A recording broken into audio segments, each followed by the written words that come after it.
Usai laporkan Hotman Paris, Kate Victoria minta maaf, Rasma Nasution sebut jangan takut, saya support.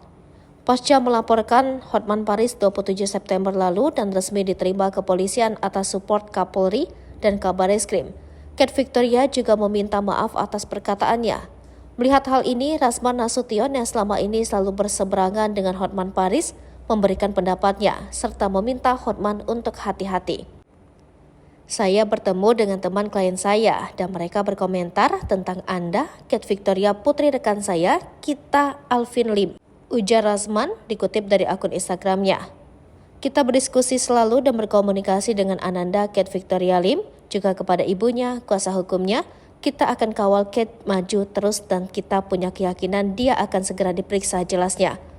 Sementara itu, Kate Victoria Lim seperti dilansir dari Question TV, mengaku meminta maaf kepada semua pihak jika ada yang tersinggung dengan statement dan kata-katanya. Dia mengucapkan terima kasih kepada Kapolri Jenderal Listio Sigit Prabowo dan Kabareskrim Komjen Wahyu Widada.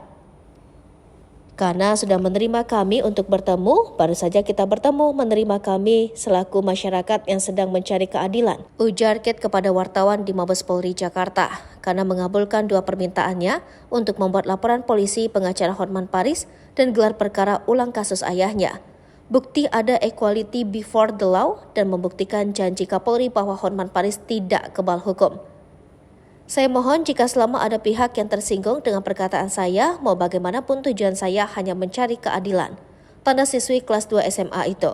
Sejauh ini belum ada tanggapan langsung dari Hotman Paris secara resmi, namun di akun TikToknya, Hotman Paris Official, pengacara kondang itu memberikan klarifikasi atas kasus yang menjerat Alvin Lim melalui Tasya Winona, menjabarkan kasus yang membelit pengacara Alvin Lim. Untuk diketahui, Junior Associate at Hotman Paris and Partners Area DKI Jakarta.